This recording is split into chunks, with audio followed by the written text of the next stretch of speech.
Good morning. I'm the Reverend Sasha Ostrom, the minister here at the Morristown Unitarian Universalist Fellowship, and it's wonderful to be with you once more as let's go ahead and we've got lots of people coming in. Wow. We're going to pause for a moment. There was a party in the hallway. Come on in. Yeah, I was wondering where all the people were. Apparently they were at the party. Come on in.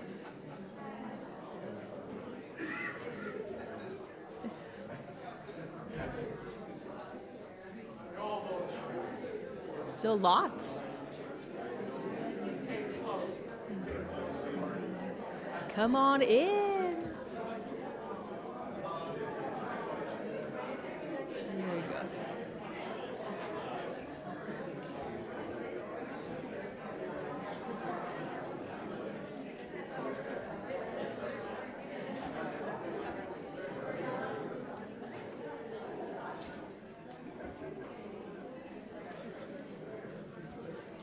I don't know why, but there's something about this that feels right to me for a winter solstice morning.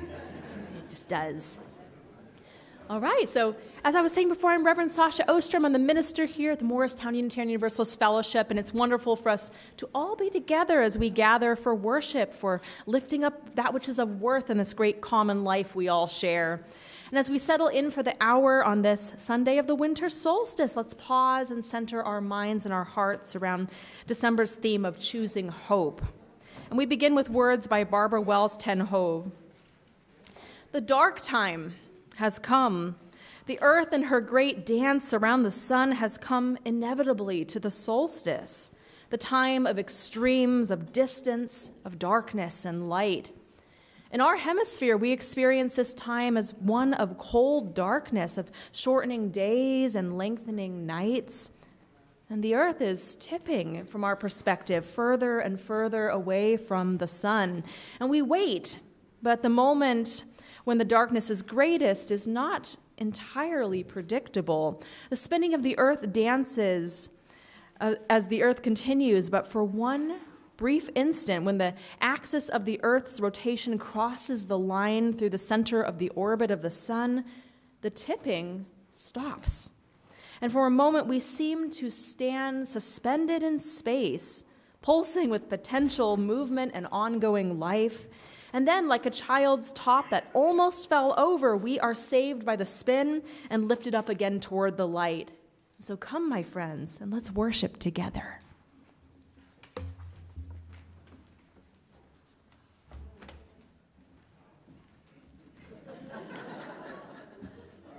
Good morning.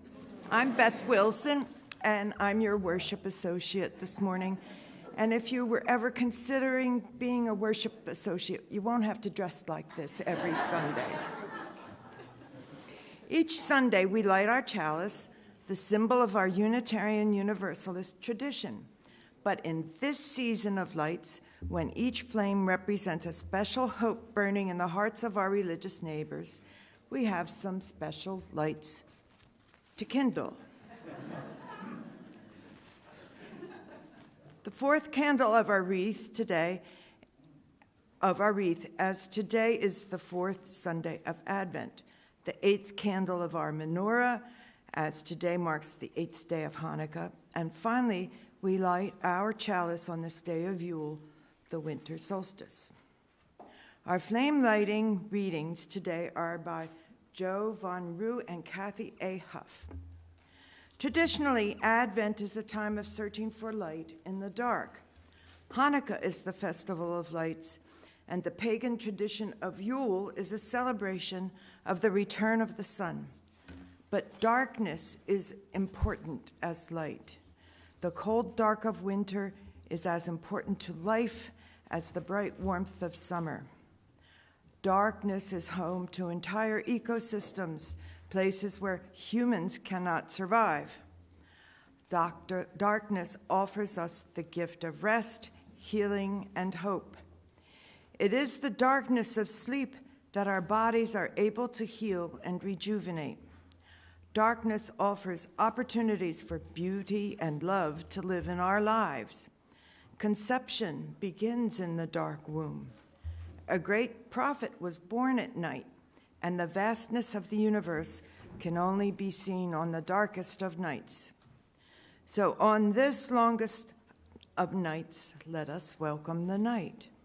Let us give thanks for the life, rest, healing, hope, love, and beauty that are offered to us in the darkness.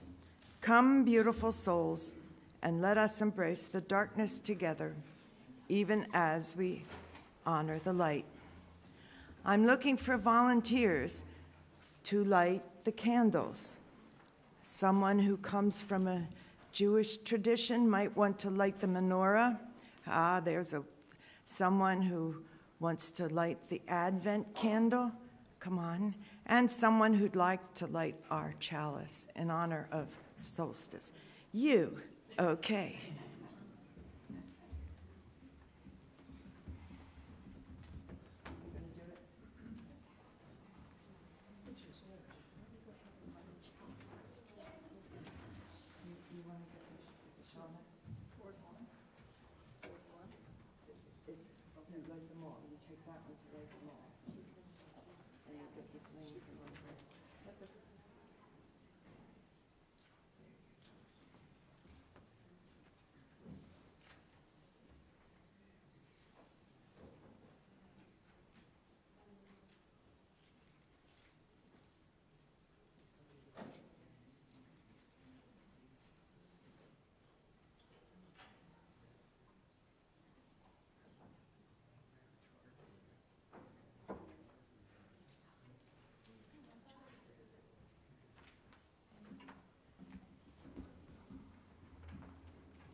Divine spark from sacred dark, symbol of our holy intent, illuminate this hour.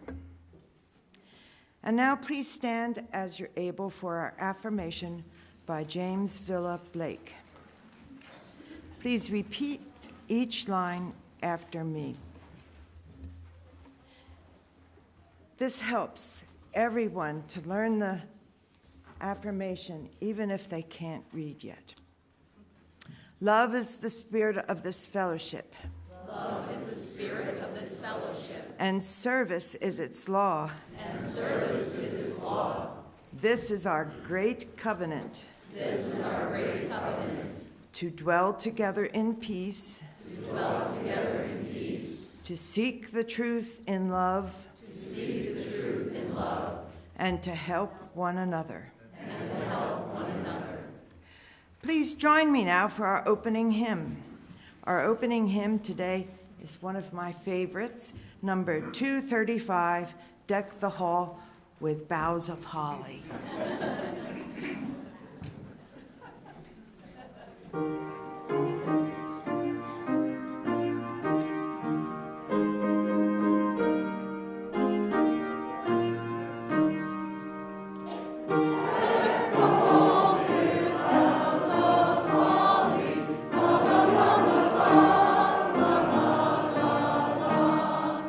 Tis the season to be jolly.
Good morning again, and welcome. Welcome especially to any newcomers, returning members of our community, and anyone who joined us online today. If you're tuning in live on YouTube, please say hi in the chat if you haven't already. We're delighted to have you with us, too.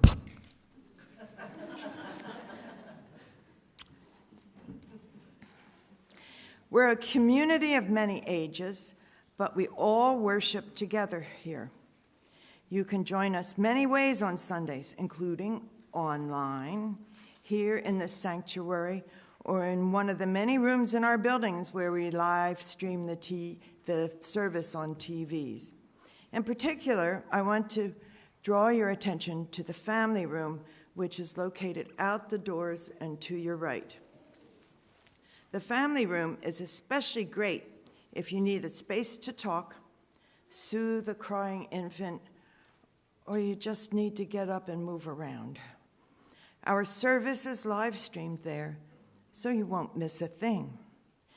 Children of all ages are always welcome in all of our services, but we offer childcare as an additional option for families with small children ages 9 months to 5 years.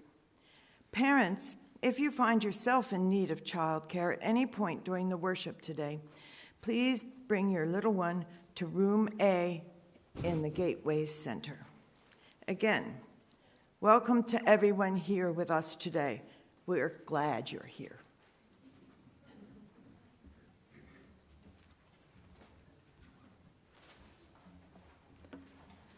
All right, I invite you to enter with us into a time of myth and legend to hear the tale of two immortal brothers, or for our purposes today, two immortal sisters, twins as alike and different as day and night. No one knows which of the two is older. Oh, I'm older. No, I am. Since both are said to have existed since the dawn of time. In frosty darkness I am born, and in frosty darkness I die, only to be reborn again and again. I rule over the cold half of the year, the times of snow, sledding, hot cocoa, reflection, and rest. I am the Holly Queen, she of Oh, that's pretty impressive, but I am the Oak Queen. In warm light I am born, and in warm light I die, only to be reborn again and again. I rule over the warm half of the year, the times of daffodils, planting, renewal, and growth. I am the Oak Queen, she of the... You already said that. Like many siblings, the Oak Queen and Holly Queen sometimes don't get along. She calls me names. She steals my stuff. Sometimes they don't know how to share. Why should I share? I'm the queen. For now. Sometimes they even fight. Fight? She kills me every winter to steal my crown. She's plotting to off me right now. Only because you kill me every summer to steal my crown. Fortunately, even the most stubborn person can learn to get along with others. I'm not stubborn. It's not my fault she's a twit. I'll be nice if she apologizes. Fortunately, even families that have been estranged for years, Centuries. Millennia. Don't correct me. for millennia can be reconciled. You wish. It begins with learning to recognize the inherent worth and dignity of every... Her only worth lies in the crown she gives me each year. And man, it's so easy to take it from her. Dignity, she's about as dignified as a chimpanzee with a banana. Take that back. It begins with learning to respect even those you disagree with. I respect her. If by respect, I mean loathe with the fiery passion of 1,000 suns. That was uncalled for.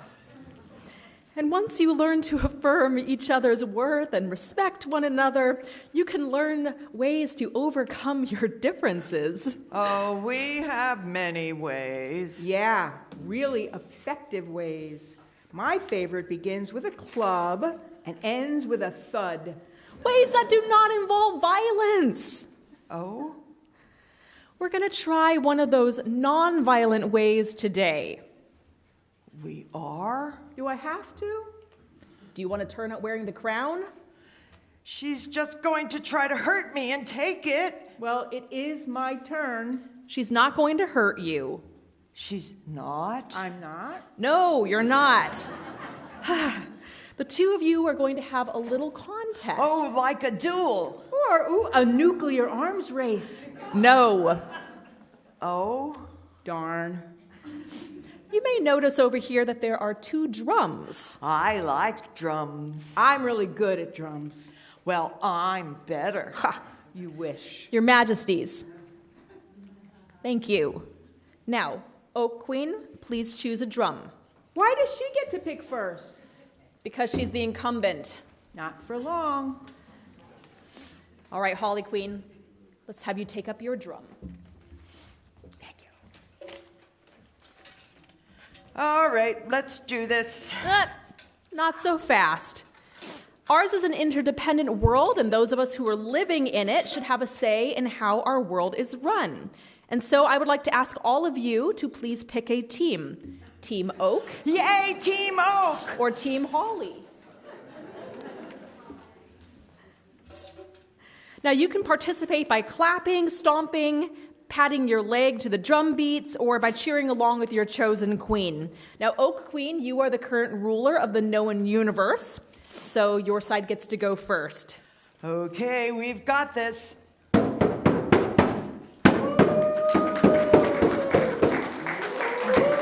All right, thank you. And now the Holly Queen. Follow me, my good and loyal Hollylings.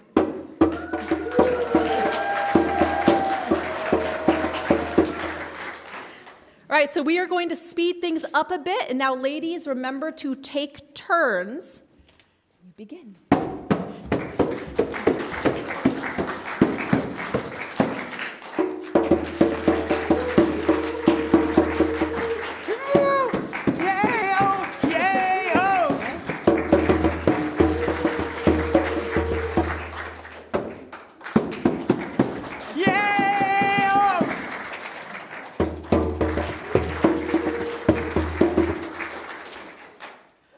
What's next? Wait a minute.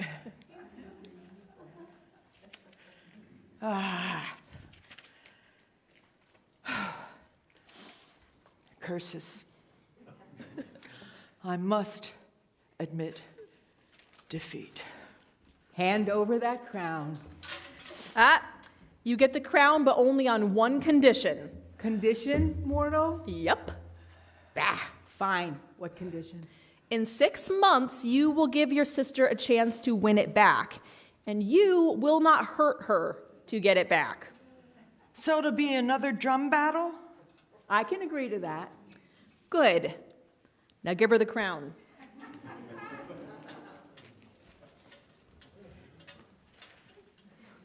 Here you go.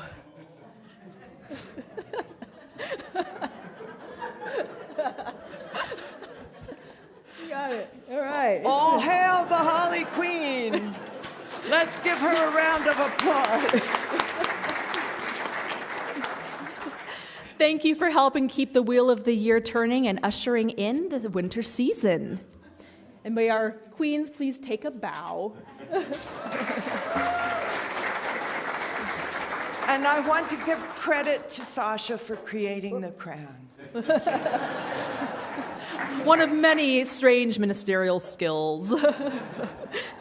All right, so now in a completely different direction, it's time now for our milestones and passages. You know, sometimes we come here in the morning, maybe we are rejoicing, but maybe there's something going on in our lives and we're going through a rough time. You know, perhaps you got married, maybe you lost a job, Maybe you are sick, or maybe someone you love is recovered from an injury or an illness.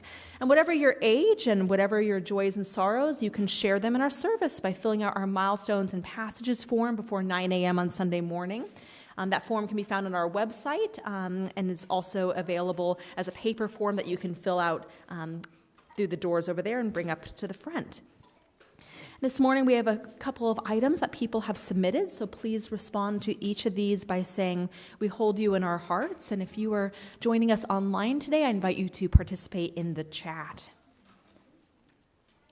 Shari Lowe shares 2 joys this morning. Her son, Chris Benson, who is the managing attorney for the Monmouth County Office of South Jersey Legal Services, recently passed the milestone of having done over 2,000 cases for clients in need. And Shari's daughter, Adrienne Benson, on December 1st, started a new position as Chief Counsel, Committee on House Administration of the U.S. House of Representatives. Their responsibilities include supervision of federal elections, very important. She's counsel to the minority at this time, but hoping her clients will be the majority next year. Congratulations to both of them and to their proud mama. We hold you in our hearts.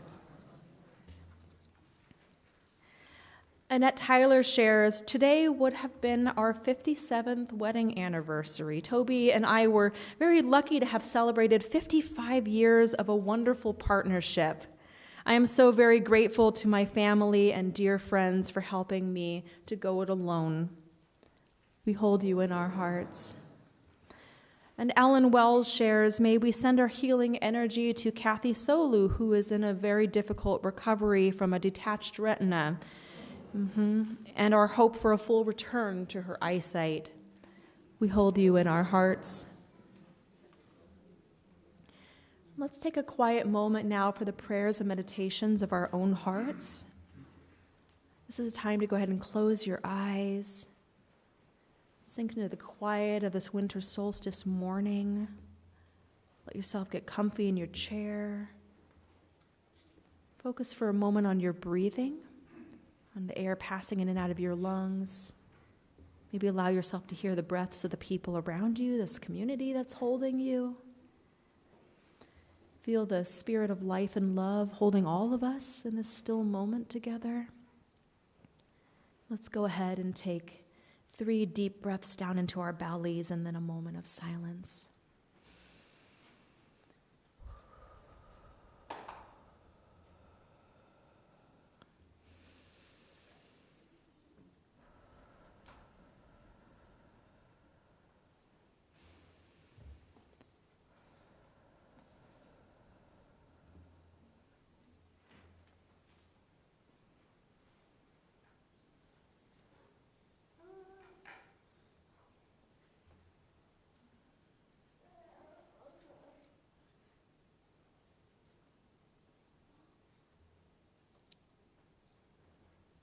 Amen and blessed be. Now let's go ahead and remain seated as we sing number 73, Chant for the Seasons. We're going to sing just the winter verse this time.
Who Loves the Dark by Sherry Philbaum. Our reading this morning is called Who Loves the Dark. There once was a child who got lost in the woods. As night began to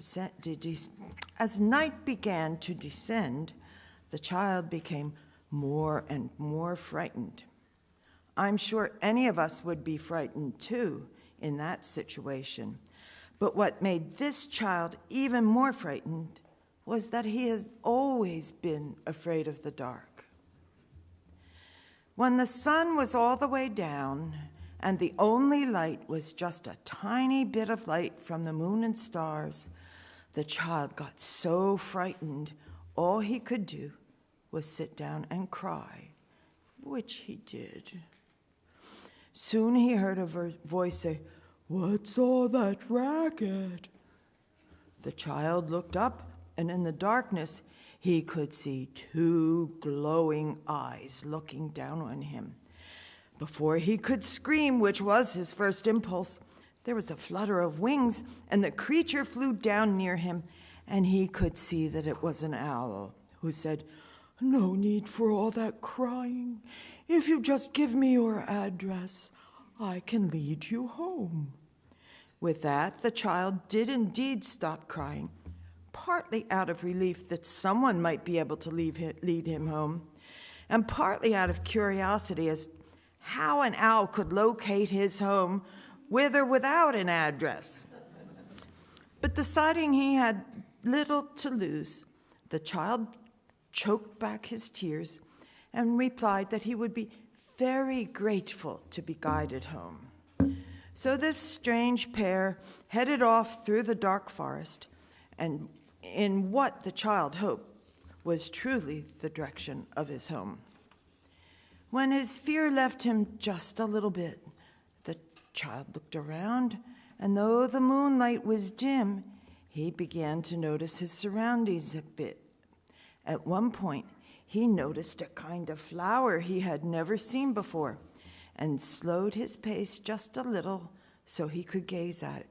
"That," said the owl as they continued walking, "was an evening primrose. Did you know that there are some flowers that only bloom at night? There are moonflowers and night gladiolas, too. Flowers you would never see if you never went out at night." After a while, the owl said, as if musing aloud to herself, "And of course there are animals too, who love night and the darkness. Me, for example, I love the dark. In the daytime, the light hurts my eyes. So that's when I like to go up into my tree and sleep." To this, the boy replied, "Well, I like the daytime. I can see and kick a ball. I like the hot sun at the beach. When the dark isn't scary, it's just boring." "Boring, you say?" replied the owl, and she clearly had some opinions to express on this point. But just then, there was a fluttering and squeaking around their heads. It took the child a few seconds to figure out, and he shrieked, "A bat!" And he started flailing his arms to knock the creature away, shrieking the whole time. The shape backed away, and hovering just out of reach, said, "Excuse me, that's just my way of saying hello." "Well, hello to you, Mr. Bat," said the owl. "The child was out here lost in the forest, and I'm helping him find his way home. You're not hurt, are you?" "Well," said the bat, "I'll probably have a bruise on my backside, but I think I'll live." "But you're a bat," said the child, "a creature of darkness. Weren't you trying to drink our blood?" "No," said the bat, "but I've been eating lots of yummy insects who would have been biting you if I hadn't been around. Anyway, I couldn't help overhearing what you said about darkness being boring. If you want to come just a little bit out of your way, I can show you something really exciting." So the group went off the path and traveled through the deepest forest for what seemed like just a few minutes, and they came out onto a dark beach. "Here we are," said the bat. The child gazed out at the beach, lit very gently by moonlight, and thought, "This is certainly beautiful, even in the dark, but I wouldn't call it exciting." Just then, there was movement in the sand, like a little bubble of sand rising up, and then another little bubble, and then another. It looked almost as if the beach in the area they were looking at were boiling.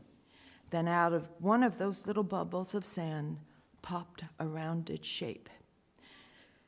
"Looks like we got here just at the right time," said the bat. As they watched, more and more shadowy shapes came up out of the sand, and soon the child realized what he was seeing. Lots of baby turtles, hundreds climbing out of the sand. This was truly exciting. Once each turtle shape pulled itself up out of the sand, it started crawling as fast as its legs could carry it towards the water. "When baby sea turtles hatch," said Owl in a sort of teacherly voice, "they need to find their way to the water, and they almost always do this at nighttime, because to find the water, they need darkness everywhere else to follow the moon and starlight reflecting off the water. Daytime sunlight is too bright and scattered everywhere." "Oh," said the child. As they turned to leave and head back towards the child's home, Owl spoke again, as if thinking aloud to herself, "You know who else loves the darkness besides all the nighttime plants and animals? The moon and stars love the darkness. That's when they can really shine. Oh, they're there in the daytime as well, hidden behind a wall of light.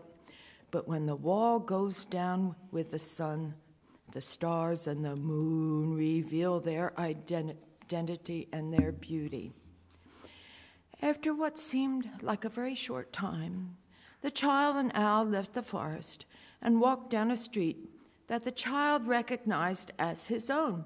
He was very happy and relieved, but also a little sad to say goodbye to Owl, to whom he gave a very gentle hug and a thank you.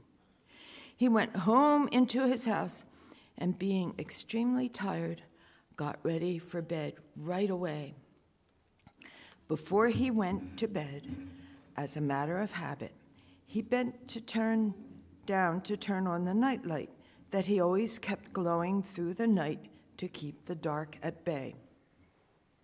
But before his fingers touched the switch of the nightlight, he smiled and pulled his hand away. He got into his bed, pulled up the covers, and let the comforting arms of the darkness soothe him to sleep. We come now in the time of our service when we pause to offer gifts of financial support to this congregation. Your donations make all that we do here together possible and also help make our wider community a better place.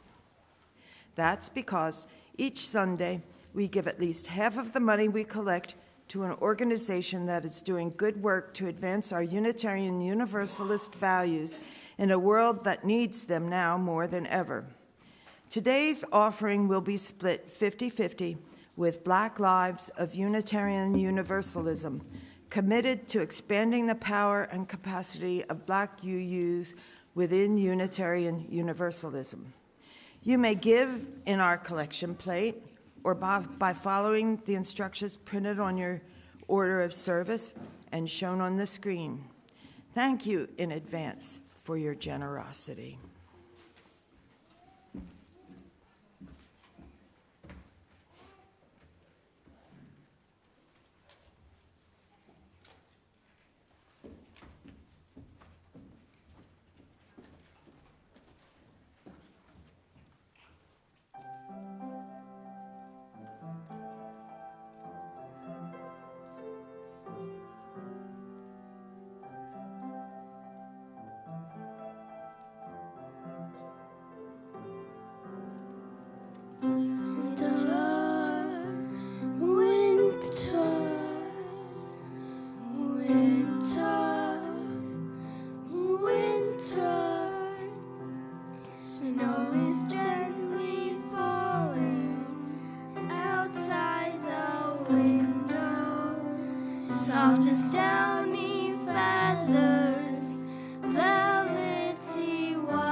under winter moon, through the winter chill, all is frozen, silent, still.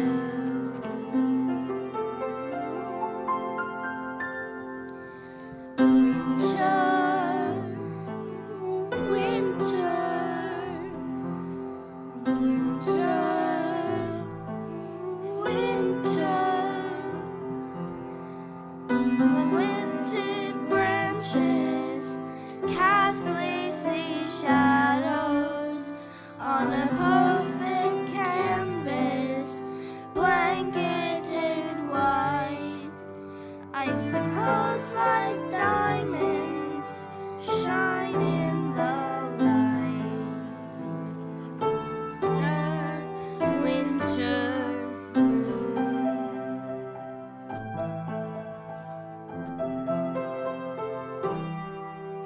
Under winter moon, through the winter chill, all is frozen, silent, still.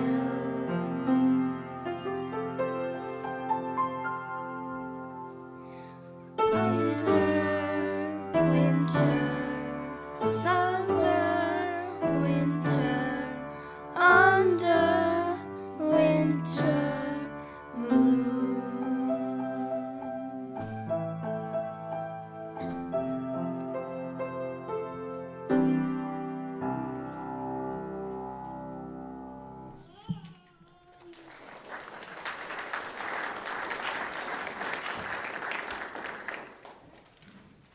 Thank you.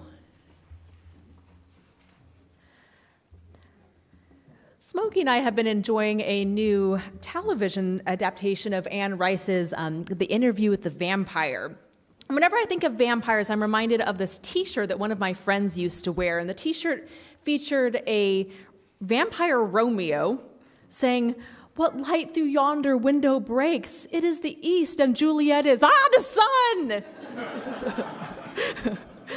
Now, the sun might be terrifying to vampires, but for human beings like us, it's not the sunrise that is scary, but the opposite.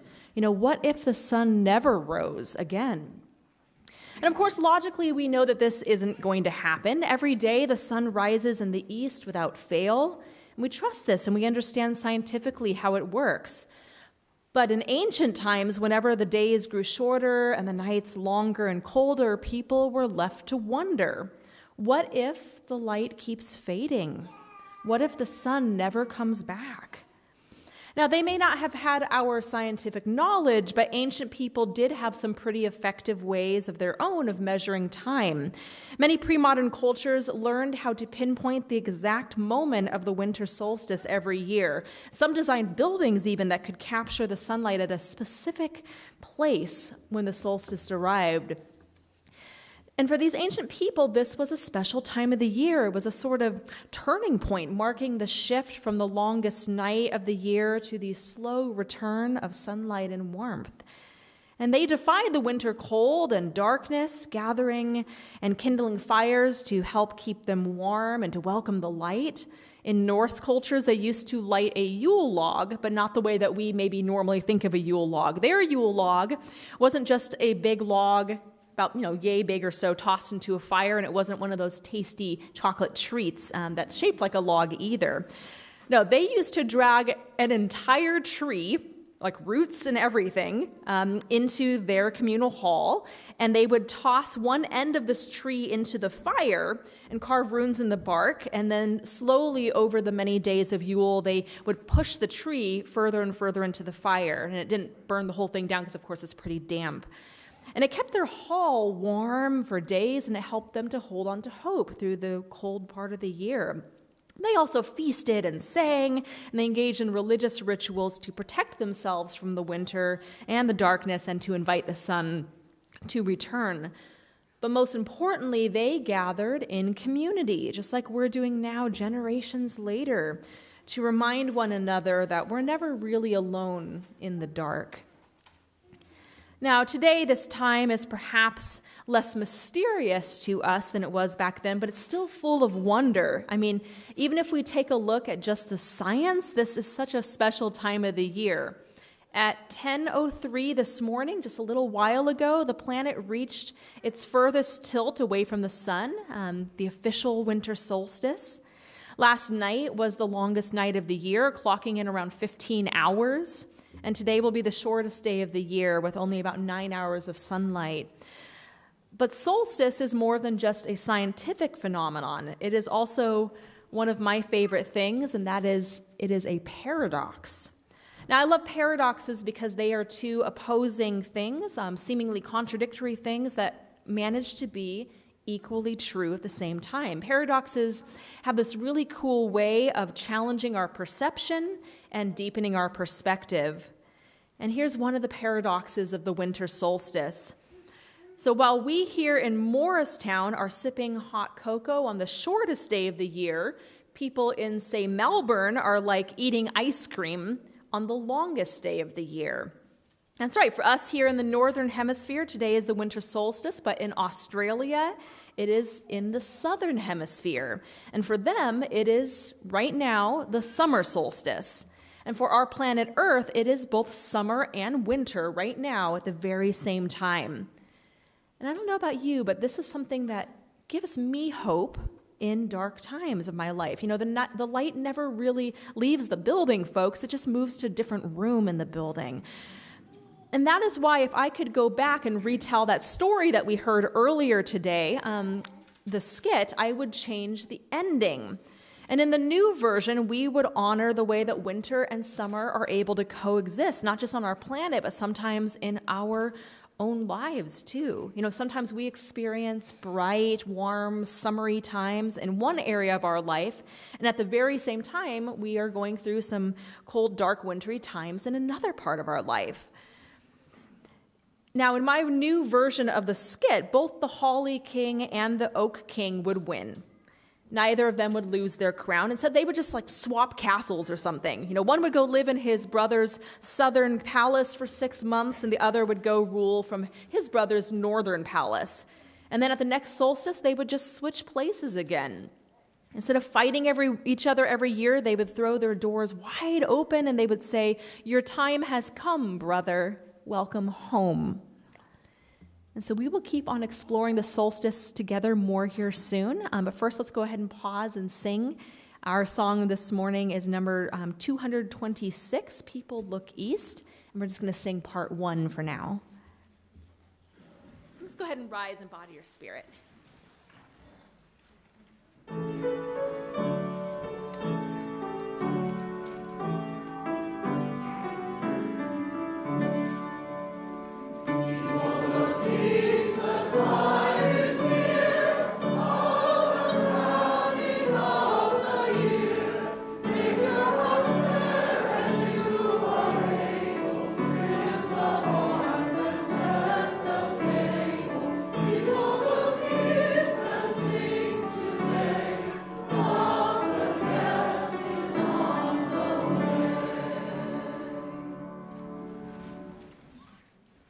So winter is a season of paradoxes, of contradictions. You know, we often think of this as this barren, even maybe dead time of the year. You know, trees have lost their leaves.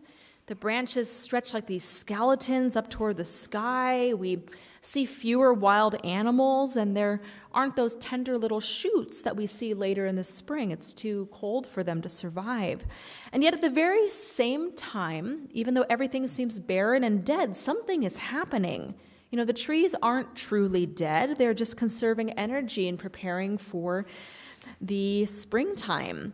And the same is true of the wild animals. While we may not see them, they're still there, many of them hibernating or waiting for the warm months to emerge as a new generation. And under our cold earth, there are seeds that are germinating. In fact, some seeds even need the icy cold winter months in order to be able to sprout in the spring. So winter isn't just some kind of delay in life's rhythms, but it is actually the beginning of some and also the continuation of other rhythms. And so even in this time when everything around us maybe seems kind of barren and dead, there is also so much life. We might not always be able to see it, but it is there. And if we wait with hope, we can watch it emerge into its fullness. Now, I'm reminded of one of the frog and toad stories that I heard back during my childhood. Maybe you heard this during your childhood or shared it with your own kids. In this story, Toad sees Frog gardening, and he decides that he would like to have a garden too. So Frog gives Toad some seeds and tells him that if he plants the seeds, he will soon have a garden of his own. Well, patience is not Toad's strong suit, and so soon doesn't come soon enough for him. He plants the seeds in the earth, and then he stands over them and he orders them to start growing. But surprise, surprise, nothing happens. So then he walks around the garden a couple of times, thinks that's maybe long and hard enough for them to grow. He glares hard at the ground the whole time, but still nothing happens. So thinking maybe the seeds didn't hear him the first time, he bends over and he bellows at the soil, "Seeds, start growing!" But still those seeds don't grow. Instead, Frog comes running over because he's heard all this yelling going on from his own home. And he says, "What's wrong? I heard shouting." "The seeds refuse to grow," Toad complains. "Maybe that's because you're yelling at them," Frog says. "The poor seeds are probably too afraid to grow." So Toad decides he's going to try a different approach. He needs to make those seeds feel safe and comfy so that they will grow. And so that night he lights candles all around the seeds so that they won't be afraid of the dark. And he stays up with them all night long so that they won't be alone. That night, he reads them stories, he sings them lullabies, he even writes some poetry and plays some songs on his violin for these seeds. But to his dismay, they still don't grow. And so as the first rays of sunlight dawn on a new day, he feels totally exhausted, and so he just collapses there in the garden and he falls asleep. But then later he wakes to Frog's excited voice, and Frog is saying, "Look, Toad, your garden is growing." And sure enough, when Toad wakes up and looks around, he notices that while he had been resting, tiny little shoots started peeking up from the soil. All it had taken was a little bit of patience, a little bit of waiting, and those seeds had finally grown. Now, I don't know about you, but I sometimes feel like Toad. I said last week that waiting is hard, and one of the reasons that it is hard is that it often feels like we should be doing something. It feels like if we really want to see any kind of results, we have to be productive. But we're living beings, and we're not made for nonstop production, and neither is our planet. Our Earth passes through seasons and cycles, and so do we. We live on a planet that has this little tilt that we talked about, and that means that like other creatures that call our planet Earth home, it's natural for us to slow down and rest during this time of the year. In the winter, if you find yourself maybe wanting to hibernate or feeling done with the day when the sun goes down at 4:30, there's not actually anything wrong with you. You're a living being on a planet that is currently tilting away from its sun, and it's okay for us to lean into the winter season just like the Earth does and to let yourself rest a bit. And sometimes when we do that, when we rest, we discover that not everything actually depends on our constant effort. The earth continues to spin even while we sleep. Seeds germinate without any effort of our own. Life continues as we rest and dream. And as we rest, we actually restore our energy so that when the time is right again, we can use it to fuel all of the things that we really care about. So this winter, we can all take some wisdom from a Buddhist joke that I heard recently. Don't just do something, sit there. I like that one. And more seriously, we can find some hope in our waiting, knowing that as we rest, there are mysterious movements and growth within us and all around us. Life is stirring, even among winter's stillness. Let's go ahead and pause again and sing together. We're going to sing now the second verse of our hymn.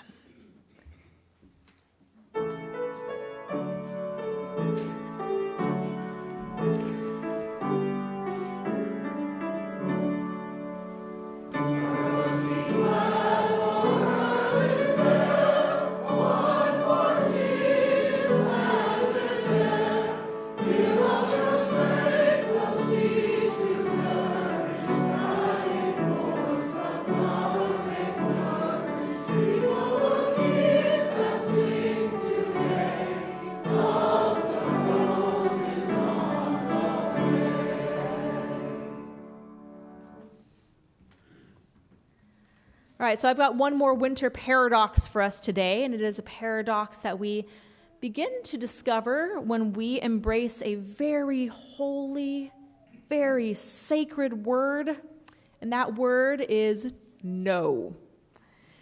This can be such a busy time of the year, at the time when the rhythms of nature are calling us to slow down and rest. There are parties to plan and go to, there are presents to buy, travel to arrange and embark upon, all those relationships to navigate. But winter is inviting us to be more intentional about our time and our energy and how we spend them. So this is a good time to allow ourselves to say no to some things that maybe drain us.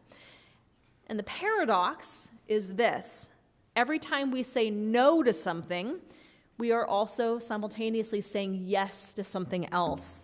We might be saying yes to things that nourish us, whether that is spending time with our family, whether it is curling up with a good book, maybe one of those books that you've had piling up and haven't had time to read in a while. It might be engaging in a creative endeavor of some kind, or it might be settling down with your journal to reflect.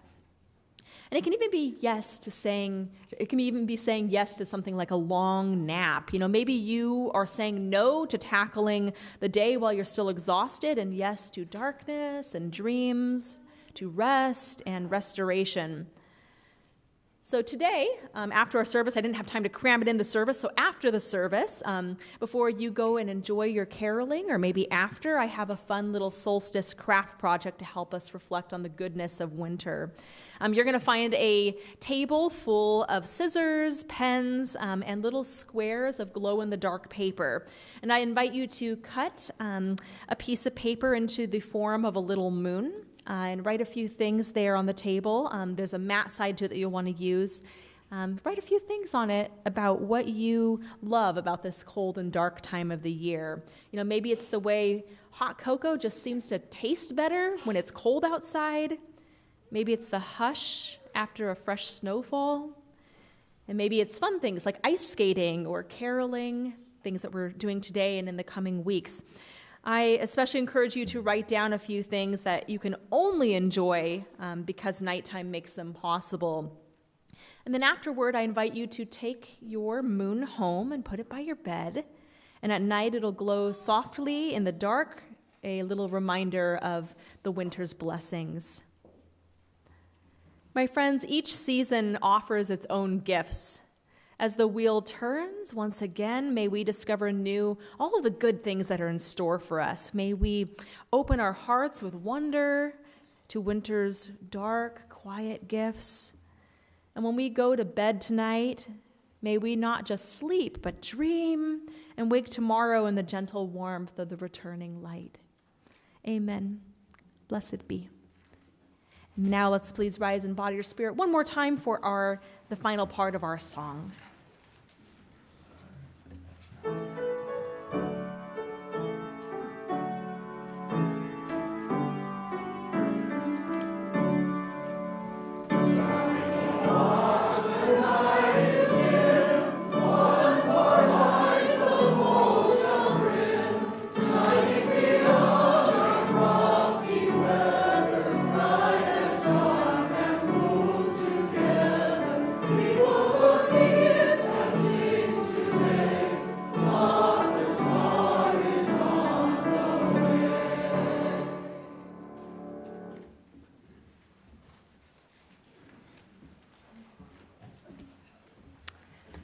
Before we close, I'd like to draw your attention to our Minutes for Ministry.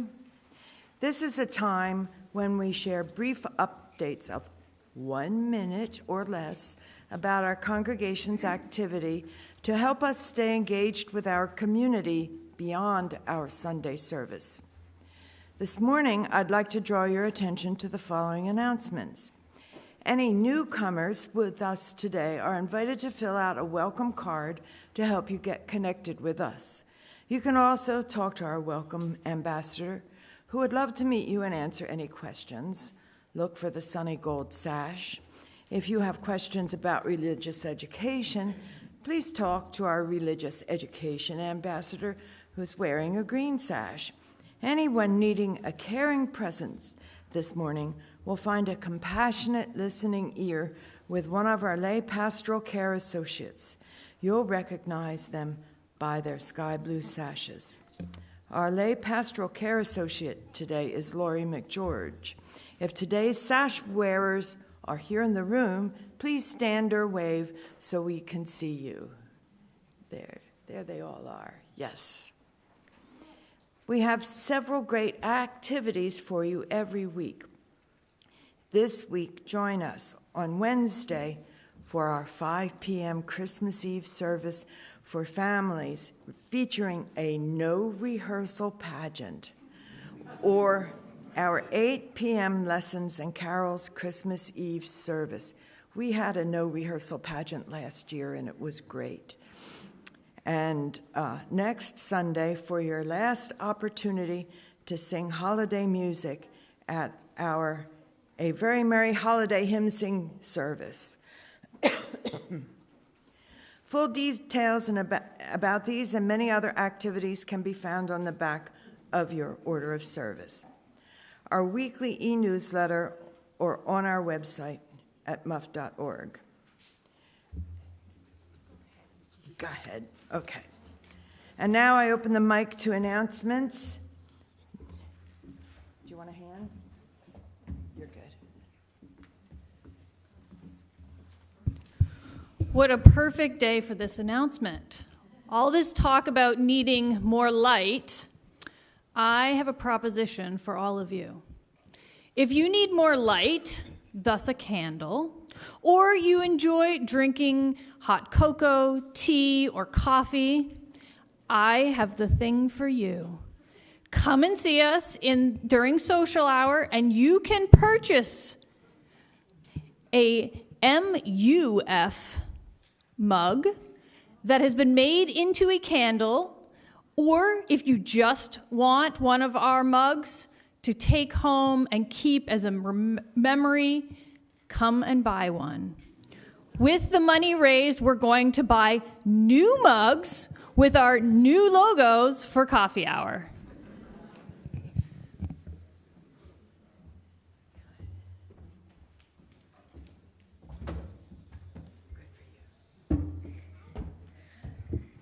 Hello, I'm Charlotte Wallach, and I'm here to tell you about the middle school book club. Book club is for grades 6th through 9th. This month we are reading The Hate You Give by Angie Thomas. Our discussion will be on January 22nd from 7 to 8 p.m. Thank you.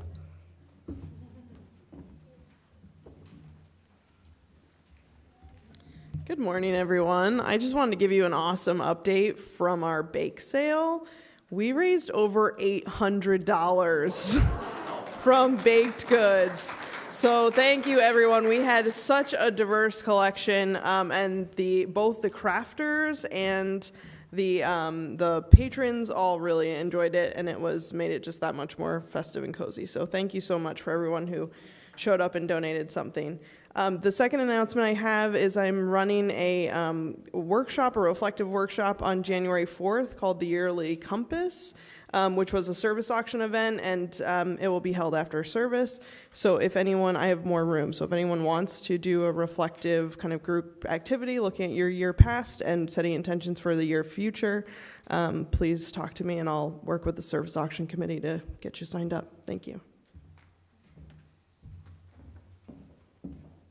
I'm here in my Solstice dress, talking about Solstice, not the capital campaign. I just wanted you all to know that the Faith Formation Council was very disappointed, and we're very sorry that we weren't able to pull together a Solstice fair that we wanted to, but we didn't. And we realized one of the things we need to know for next year is who are our passionate pagan, Wiccan solstice lovers. Let us know, and maybe we can really do a nice one next year. So please email me, sharilow@att.net, or you can email Nick, of course. Thank you. And a happy solstice.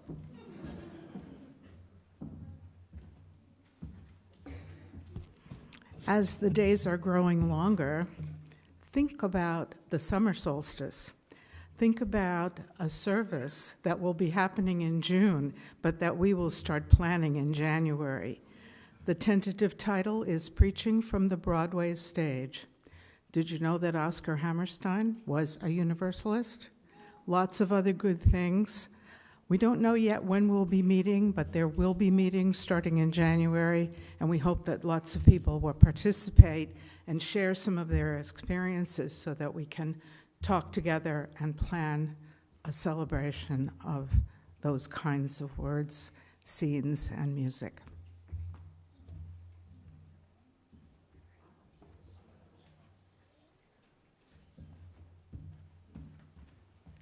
Hello, everyone. I'm Kim Dunmenel, your service auction chair, and the numbers are in. You might have seen it in the newsletter. We raised over $34,700 net. And we are so grateful to everyone who volunteered, donated, and purchased. We had about over 130 items, with 60 being like the dinners and events. So thank you again.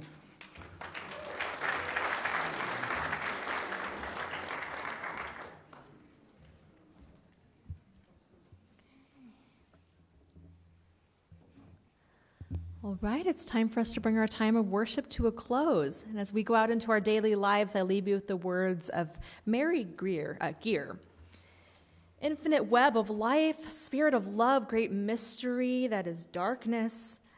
On these long nights, may we observe the stars. On these long nights, may we find rest. On these winter nights, may we feel warmth. On this solstice day, this magical time, may our minds see the infinity of space.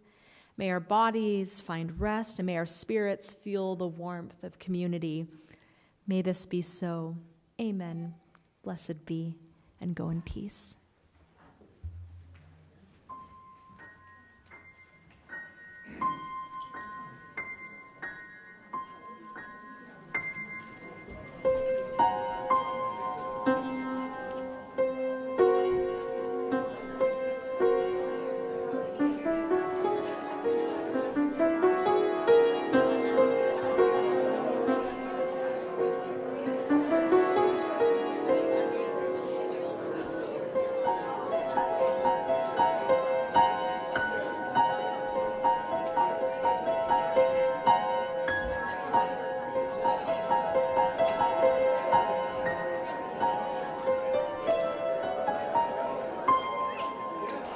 Thank you.